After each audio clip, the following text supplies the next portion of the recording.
ကျမစီကပုံမှန်မဟုတ်တာကိုနောက်ဆုံးတော့သူရိပ်မိသွားတယ်လို့ပဲစွန်ဟေရန်ကချက်ချင်းကိုထိတ်လန့်သွားတယ်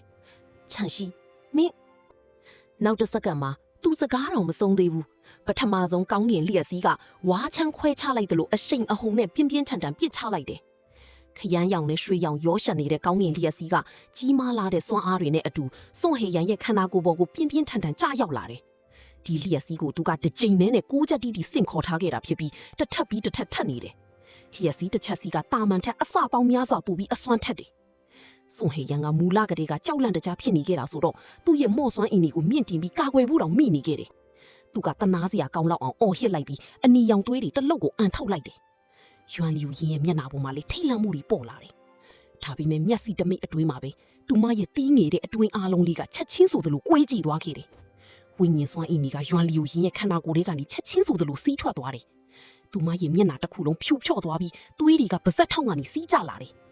ပူပြီးကြောက်စရာကောင်းတာကမူလာကလာပနုနေတဲ့မျက်နှာလေးကတဖြည်းဖြည်းတွန့်လင်ခြောက်ကပ်သွားတာပဲမျက်နှာပေါ်ကအဟီပြားတွန့်ခေါက်မှုတွေကလည်းပူပူများလာတယ်မကြီးမတွက်နိုင်တဲ့နှကားမျိုးနွယ်ဝင်ကြီးရဲ့အကြည့်တွေကသူမရဲ့မျက်နှာပေါ်ကိုကြာရောက်လာကြတယ်အဲ့ဒီအကြည့်တွေထဲမှာလှောင်ပြောင်မှုရုံးရှာမှုနဲ့မထီမမြင်ပြုတ်မှုတွေပြည့်နှက်နေတယ်ယွမ်လီယိုရင်ကသူမရဲ့မျက်နှာကိုအတိအလေးဖုံးအုပ်ထားလိုက်တယ်ဟေးငါ့ကိုမကြည့်ကြနဲ့တောင်းပန်ပါတယ်ငါ့ကိုမကြည့်ကြပါနဲ့ဟေးယွမ်ငါ့ကိုကဲပါဦ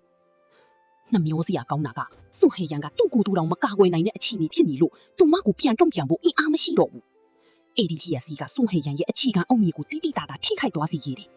သူ့တစ်ခုလုံးမတက်မရက်နိုင်တော့ပဲမြေကြီးပေါ်ကိုဒူးထောက်ကျသွားတယ်ဒီအချိန်မှာသူကအလွန်ကိုတနာစရာကောင်းနေတယ်နောက်တရနေတဲ့ပုံစံမျိုးနဲ့သူကခေါင်းမော့ပြီးကျမကိုကြည့်လာကနောက်ဆုံးမှာတော့သူ့ရဲ့မာနတရားအားလုံးကိုချထားလိုက်တယ်ချန်ရှိငါ့ကိုကယ်ပါမင်းငါ့ကိုကယ်ပါအောင်ငါကမင်းရဲ့အနာဂတ်ခင်ဖို့လေကောင်းကင်လျက်စီးမှန်ပြီးငါတည်သွားမှာကိုမင်းမျက်စိရှိမာရင်ရရဆက်ဆက်ကြည့်ရလို့လားအဲ့ဒီစကားကိုကြားတော့လူအားလုံးရဲ့အကြည့်တွေအောက်မှာကျမကခြေလန်းလန်းပြီးသူ့စီကိုရှောက်သွားလိုက်တယ်။စုံဟိရွှန်ရဲ့မျက်နှာပေါ်မှာအယူအမှုဝမ်းသာသွားတဲ့အမူအရာပေါ်လာတယ်။ဒါပေမဲ့ကျမကလူရှင်းစီရဲ့ဘေးမှာရက်လိုက်ယုံပါပဲ။ကျမကလူရှင်းစီရဲ့လက်ကိုတွဲလိုက်ပြီးစုံဟိရွှန်ကိုပြုံးပြလိုက်တယ်။ငါခင်ပွန်းကရှင်လို့ဘသူပြောလေ။ငါကငကားအိဂရက်မင်းကြီးနေတောင်သဘောတူညီမှုရထားပြီးပြီ။လူရှင်းစီကိုငါခင်ပွန်းအဖြစ်ရွေးချယ်လိုက်ပြီ။ဖိနဲ့ညူးတွေရဲ့ကြောက်စိမ့်ကတတ်သေးပဲတဏီယာလုံးချက်ချင်းတိတ်ဆိတ်သွားပြီးနောက်ကြီးမားတဲ့စုညံစံတွေထွက်ပေါ်လာတယ်ကျမကလူရှင်းစီကိုရွေးချယ်လိုက်မယ်လို့ဘသူမှမထင်ထားခဲ့ကြဘူးလူရှင်းစီကမျက်နှာသာပြီးမခံရတဲ့ငကန်းငယ်လေးတစ်ကောင်များသာဖြစ်တယ်တခါတလေကျမတို့မျက်လုံးချင်းစုံမိသွားရင်သူ့နားရွက်ဖျားလေးတွေပါနီးရဲသွားတတ်တယ်အရင်ဘဝတုန်းကသူ့မျက်လုံးတွေထဲမှာဖုံးပြူထားတဲ့အချစ်တွေကိုကျမရိပ်မိခဲ့ပြီးကျမရဲ့ရုပ်အလောင်းကိုတင်းစီပြီးဖို့သူအသက်ဆုံးခဲ့တာကိုဒါမကြုံခဲ့ရရင်ဒီလူငယ်လေးကကျမကိုသဘောကျနေတယ်ဆိုတာကိုကျမယုံကြည်ရေးခဲ့မှာမဟုတ်ဘူးကျမကိုသဘောကျတဲ့သူတွေအများကြီးရှိပေမဲ့သူတို့အများစုကကျမကဖိနဲ့မင်းသမီးဖြစ်နေလို့သာဖြစ်တယ်ကျမကိုလက်ထပ်လိုက်ရင်ငကားမျိုးနွယ်ရဲ့အာဏာကိုရနိုင်မယ်လေလူရှင်းစီတယောက်ထိကသာမတူညီခဲ့တာဒါတွေကိုတွေးမိတော့ကျမရဲ့အကြည့်တွေကစုံဟိရွှန်စီကိုထိုက်ရောက်သွားပြန်တယ်အရင်ဘဝတုန်းကစုံဟိရွှန်ကကောင်းကင်လက်စီ၃ချက်ကိုပဲစင့်ခေါ်ရေးခဲ့တယ်၃ချက်ကြလာပြီးတဲ့အခါမှာသူကဒဏ်ရာတွေဗလားပွားနေဖြစ်နေပြီဒါပေမဲ့သူကမကြည်နက်ခဲ့ဘူးကျမကိုလက်ထပ်လိုက်ရင်ငကားအီဂရက်မင်းသမီးဖြစ်လာနိုင်မိသူလိုချင်တာကအဲ့ဒီလိုဆွေမျိုးဆက်ပြီးရလာတဲ့နေရာမျိုးမဟုတ်ဘူးသူ့ရဲ့ကိုယ်ပိုင်စွမ်းဆောင်ရည်ကိုတတ်သိပြချင်ခဲ့တာဒါကြောင့်သူကကျမစီကိုတိတ်တိတ်လေးအတန်လွှင့်ပြီးသူ့ကိုကူညီဖို့တောင်းဆိုခဲ့တယ်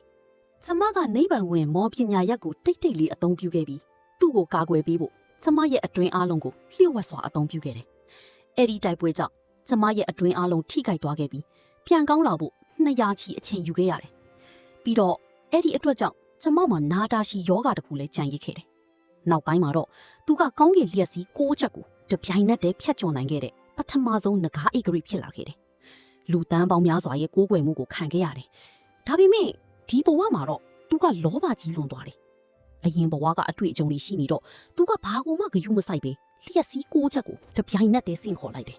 ။ကျမထိခိုက်ဒဏ်ရာရမလားနာတာရှိယောဂါကြီးကြံခဲ့မလားဆိုတာကိုသူကဘေးမှာဂယုစိုက်လို့လေစုံဟေရွှန်ကအစကနေအဆုံးထိသူ့ကိုယ်သူပဲဂယုစိုက်ခဲ့တာနှမျောစရာပဲကျမရဲ့အကြည့်တွေကတဝုံဝုံမြည်ဟင်းနေတဲ့ကောင်းကင်လျက်စီးတွေစီရောက်သွားတယ်ဒီဘဝမှာတော့စုံဟေရွှန်ကဒုတိယမြောက်လျက်စီးကိုတောင်ခံနိုင်ရရှိမှာမဟုတ်ဘူးလို့ကျမထင်တယ်ကျမရဲ့အတွေးဆုံးသွားတာနဲ့တပြိုင်နက်ကြီးမားထူထဲတဲ့ခရမ်းရွှေရောင်ကောင်းကင်လျက်စီးကချက်ချင်းပစ်ချလိုက်တယ် ကျမအောက်ကိုငုံကြည့်လိုက်တော့ရွှေရောင်ရည်ပြင်းလေးမှာလျှက်စီးရောင်လေးလက်နေတာကိုတွေ့လိုက်ရတယ်အချိန်အနည်းငယ်ကြာပြီးနောက်နှကားအိတ်ကလေးကတပ်ပြင်းတစ်ချက်ချပလိုက်ပြီးကောင်းကင်မှာဟင်းခုန်နေသေးတဲ့လျှက်စီးတွေကိုလက်ကပြီးဖေရှားလိုက်တယ်ကျမရဲ့အကြည့်တွေကရေကန်လေးကိုရောက်သွားတော့စုံဟီရွှမ်ကသွေးတန်တရေရေနဲ့ရေကန်လေးမှာလေးကျနေတာကိုတွေ့လိုက်ရတယ်သူ့တကူလုံးတတိလစ်နေပြီသူကဘာပဲဖြစ်ဖြစ်နှကားမျိုးတွေရေထူးချုံတဲ့လူငယ်တယောက်ပါပဲနှကားအိတ်ကလေးကလူအုပ်ကြီးကိုရှင်းပြလိုက်တယ်စကားဆုံးတာနဲ့သူကလက်ကိုမြှောက်ပြီးဝိညာဉ်စွမ်းအင်တစ်ခုကိုစုံဟီရွှမ်ရဲ့ခန္ဓာကိုယ်လေးကိုရိုက်သွင်းပေးလိုက်တယ်စုံဟီရွှမ်ကတဖြည်းဖြည်းတတိရလာပြီးလူတွေကသူ့ကိုနှခါအသွင်ပြောင်းရည်ခံနေကနေတနာစရာကောင်းတဲ့ပုံစံနဲ့ဆွေးထုတ်လာကြတယ်အရင်တုန်းကတော့ဒီအစီခံတွေကကျမသူ့ကိုချစ်မှန်းသိလို့သူ့ကိုအရန်လေးစားကြတာဒါပေမဲ့အခုသူကအာနာလဲကြကြံရလဲအပြင်းထန်ရထားတော့အဲ့ဒီအစီခံတွေကတဘာဝကြကြပဲပေါ့ပေါ့တန်တန်ဆက်ဆန်လာကြပြီးသူတို့မျက်လုံးထဲမှာမထီမဲ့မြင်ပြုတ်မှုတွေတောင်ပါနေသေးတယ်စုံဟိန်ဆွမ်းမှာတော့ကဲမဲ့သူရှိပေမဲ့ရွမ်းလျိုရင်ကတော့အဲ့ဒီလောက်ကမကောင်းခဲ့ဘူးသူမရဲ့အတွင်းအားလုံးကိုစုံဟိန်ဆွမ်းကိုပေးလိုက်ရပြီးနောက်မူလကလေးကအဲ့ဒါကိုလိုအပ်နေတဲ့သူမကအခုအတွင်းအားလုံးကွဲကြည့်သွားတော့တကူလုံးချက်ချင်းအိုမင်းရင်ရော်သွားတယ်သူမစကားပြောခြင်းပေမဲ့ဒီလိုစူညံနေတဲ့အခြေအနေမှာဘသူမှကသူမစကားကိုနားမထောင်ကြဘူးဒီတစ်ချိန်မှာတော့စုံဟိန်ဆွမ်းကအတော်လေးလေသွားပြီးသူကကျမစီကဘာကိုမှနှုတ်ကနေထုတ်မတောင်းဆိုတော့ဘူးသူကကျမကိုကြောင်တောင်တောင်လေးပဲကြည့်နေတယ်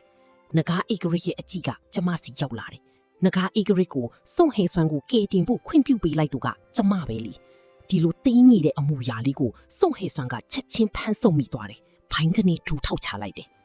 ချန့်ရှိငါမှားသွားပါပြီမင်းငါကိုခွင့်လွတ်ပေးပါနော်ငါမင်းကိုပဲလူချင်တာပါနောက်ဆိုငါမင်းဘော်ကိုတစ္ဆာရှိရှိချစ်သွားပါမယ်တခြားဘာအတွေးမှမတွေးဖို့တော့ပါဘူးကျမကသူ့ကိုမျက်တောင်မခတ်ပဲစိုက်ကြည့်နေလိုက်တယ်သူကအသက်ရှူအောင်ပြီးစိုးရင်တကြီးနဲ့ကျမကိုကြည့်နေတာကိုမြင်တော့ကျမရင်ထဲမှာအတိုင်းမသိကြည်နက်သွားတယ်ကျမကခါးကိုကိုင်းပြီးသူ့နာနာကိုကတ်သွားလိုက်တယ်သူ့စီကကြောက်ရွံ့နေတဲ့အနံ့ကိုတော့ရနိုင်လောက်တဲ့အထိမီးကတ်သွားပြီးကျမကတလုံးချင်းစီမေးလိုက်တယ်စွန့်ဟဲစွန့်အရှင်ဘဝတုန်းကနီးလက်နဲ့ကိုယ်တိုင်ငါရဲ့အတွင်းအားလုံးကိုထုတ်ယူသွားတော့ကဒီလိုနေ့မျိုးရောက်လာမယ်လို့တွေးဘူးလားဒါကြောင့်ခင်ပွန်းရွေးချယ်ပွဲအခမ်းအနားမှာကလေးကစွန့်ဟဲစွန့်လေးပြန်လေမွေးဖွားလာတယ်ဆိုတာကိုကျမသိမိခဲ့တာပေါ့ကျမသူ့ကိုထပ်မကြည့်တော့ပဲလူရှင်းစီရဲ့လက်ကိုဆွဲပြီးနဂါအသွင်ပြောင်းရည်ကန်ဘက်ကိုရှောက်သွားလိုက်တယ်။သွားရအောင်ငါမင်းနဲ့အတူလိုက်ခင်မယ်။ဘာကြောင့်မှန်းမသိသူကနေရာမှာမလုံမရရက်နေတယ်။စုံဟဲရွှေရဲ့မျက်လုံးတွေထဲမှာချက်ချင်းပဲမနာလိုမုန်းတိမှုတွေဖြည့်နေသွားတယ်။ तू မလုံချင်ဘူးလေ။ရှမ်းချမ်းရှိလူတိုင်းကမင်းကိုချစ်တယ်လို့တကယ်ထင်နေတာလား။လူရှင်စီရဲ့မျက်ဝန်းတွေကနူးညံ့တိမ်မွေ့နေပြီးမျက်လုံးတွေထဲမှာအဆုံးမရှိတဲ့အချစ်တွေဖုံးကွယ်ထားတယ်လို့ပါပဲ။မင်းသမီးကျွန်တော်ကိုယ်တိုင်စမ်းကြည့်ချင်ပါတယ်။ကျမအံ့ဩသွားတယ်။သူကကျမရဲ့လက်ကိုညင်းညင်းတာတာလေးညှစ်လိုက်တယ်။လျှက်စီးကျမကြောင့်ဒဏ်ရာရသွားရင်လျှက်စီးရဲ့အစွမ်းကိုတိမ့်ပါတာတင်ပြန်လေဖြေဖြောက်နိုင်မှာမဟုတ်ဘူး။ကျမကသူ့ရဲ့လီနဲ့တဲ့မျက်ဝန်းတွေကိုကြည့်လိုက်ပြီးတော့ရင်ထဲမှာတုန်လှုပ်သွားတယ်။ကျမရဲ့အတွေးတွေကိုတေချာမစုစီရတည်ရမှာပဲလူရှင်းစီကကျမရဲ့လက်ကိုလှုပ်ပေးလိုက်တယ်။ရွှေရောင်ရီကန်သေးကရီတွေကသူ့ရဲ့ခြီလန်းတွေနဲ့အတူလှိုင်းထားနေခဲ့တယ်